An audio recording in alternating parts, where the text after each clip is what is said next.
Bonjour à tous et bienvenue dans cette vidéo dans laquelle on va entamer la quatrième section, l'intégration avec des systèmes externes et déplacement de données. Les intégrations, on les classe souvent en deux catégories. Les intégrations privées, systèmes que on possède dans notre système d'information, et par exemple en premise, data center, auto VPS.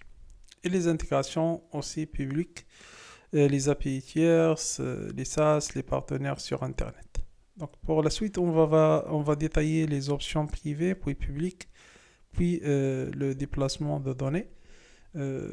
Combien de temps ça prend, quels services GCP utiliser, storage, transfer service, transfer appliance et GSUT.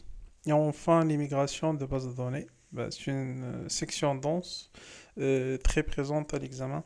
Et alors, ça prend le temps de bien sûr associer les scénarios et les services. Ça marche? Option d'intégration privée pour connecter on-prem ou un autre environnement que on contrôle dans notre système d'information à GCP. On a plusieurs outils, ou plusieurs outils bien sûr. On a le VPN IPsec au Cloud Interconnect pour l'hybrid connectivity. Interconnected quand tu veux une liaison dédiée aux bandes passantes.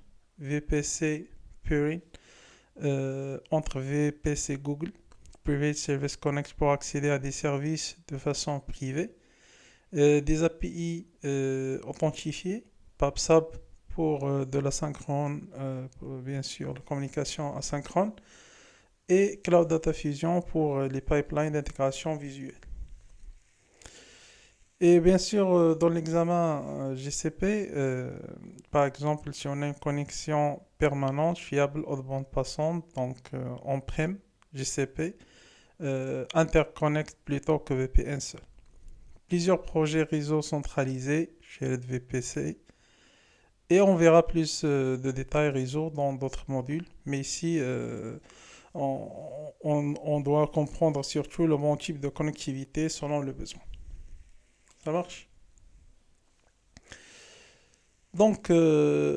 Concernant les options d'intégration publique, donc ici on parle d'accéder à des systèmes tierces ou des SaaS, Software as a Service. Ici, bien sûr, on a l'accès Internet, par exemple via Cloud NAT. C'est les instances n'ont pas d'IP public.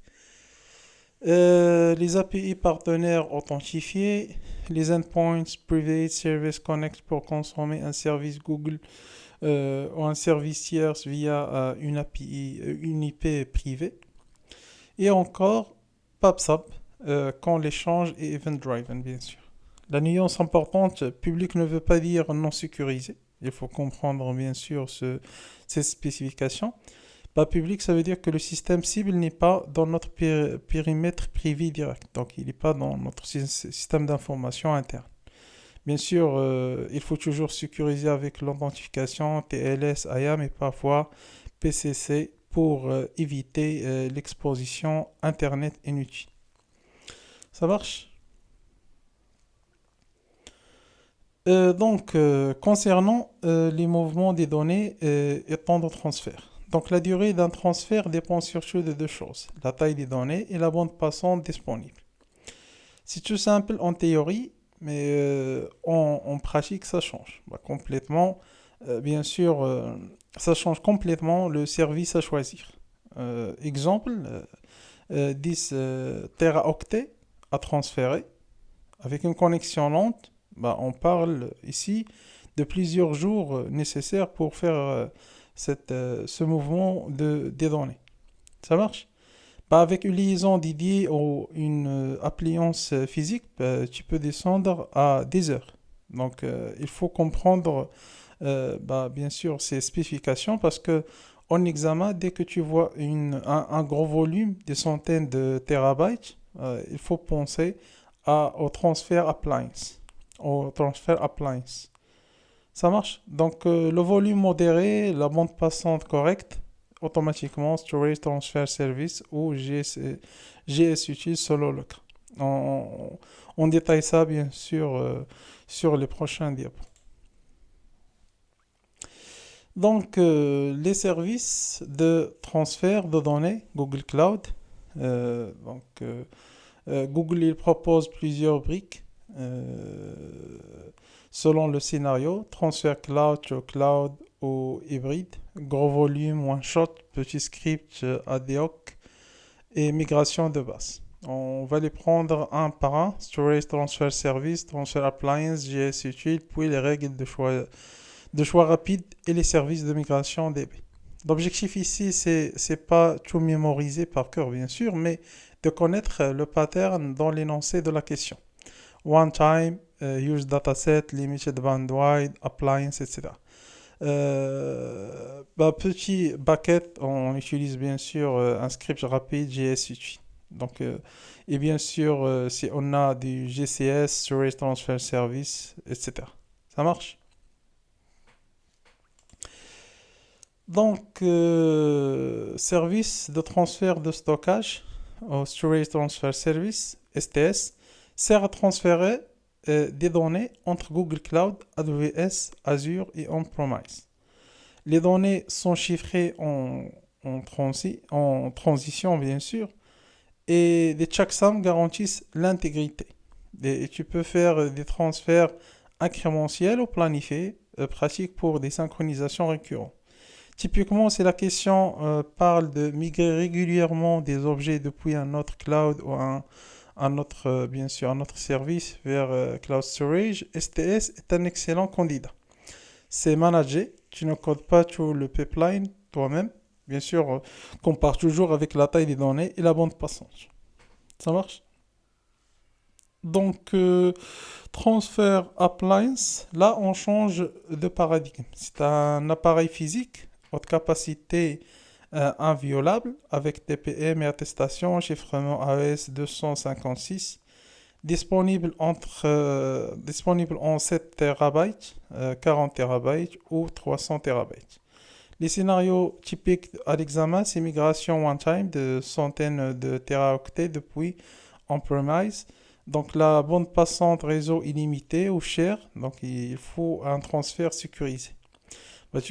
Tu copies localement bien sûr sur l'appliance et tu l'expédies à Google. Google charge dans Cloud Storage bien sûr. Beaucoup plus rapide que saturer une liaison réseau pendant des semaines. Retiens bien que one time plus very large plus time efficient, toujours appliance.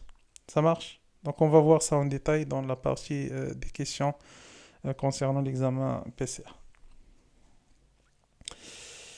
Donc maintenant parlons sur JS Utile, la CLI Cloud Storage. Donc JS Utile est l'outil en ligne de commande pour manipuler les objets Cloud Storage, copier, déplacer et renommer. Transfert multi-threadé et plus composite pour les gros fichiers. Bien sûr, quand on doit utiliser JS Utile, c'est qu'on a des petits à moyens transferts, des scripts ad hoc, moins d'un teraoctet souvent. Quand tu n'as pas besoin d'un service manager avec planification, bien sûr, dans l'examen, si on a des données moins de 1 TB, un script simple ou des scénarios comme ça, donc on doit choisir JS utilise souvent le bon choix ou la bonne réponse à ce genre de questions. Ça marche? Donc au-delà, on doit bien sûr penser à STS ou Appliance. Alors, conseil de sélection rapide des services. Donc, comme résumé, parce que c'est la diapo qu'on revoit souvent avant l'examen. Donc, Cloud Provider vers Cloud Provider, toujours STS, Storage Transfer Service. En prime, petit transfert, moins de 1 Tera, GS UTI. Ça veut dire le CLI. Si on a des grands transferts, plus de 1 Tera, STS ou Appliance selon la bande passante. Et bien sûr, pour les cross-region cloud storage, petit, GSUT. GSUT, bien sûr, si on a une petite taille, une grande taille, on doit penser à Storage Transfer Service, STS. La logique est toujours la même. Volume, fréquence, bande passante. Est-ce que tu veux un service managé ou un outil CLI? Si tu hésites entre deux réponses, disons plutôt quand tu hésites entre deux réponses dans l'examen, bien sûr, il faut revenir à ces critères. Il faut toujours penser ou poser ces questions-là. Évidemment, le contexte métier, sécurité, one-time, vs recurring, tranche souvent. Donc, comme mentionné précédemment, c'est le volume et la bande passante qui orientent le choix. Alors, parlons maintenant sur les services de migration de base de données. Donc, deux services clés ici. Database Migration Service, DMS, pour migrer MySQL, Postgre, Oracle, SQL Server vers Cloud SQL ou AlloyDB avec option de réplication continue pour limiter la coupure. Et BigQuery Data Transfer Service pour alimenter BigQuery depuis Cloud Storage, S3, Teradata, etc. avec des transferts planifiés récurrents. Dans l'examen, donc, il faut bien sûr avoir cette règle, migrer MySQL vers Cloud SQL avec minimum de downtime, DMS avec Continuous Replication. Database Migration Service, bien sûr. Pipeline Analytics récurrent vers Big Data, donc BigQuery DTS. Ne confond pas migration transactionnelle, OLTP, et Pipeline Analytics. Ce ne sont pas les mêmes outils. Ça marche? Donc, on va voir ça en détail, bien sûr, qu'on va entamer les questions et on va en discuter chaque cas. Mais notre objectif ici, c'est de construire une image globale sur chaque section du module qu'on est en train d'étudier.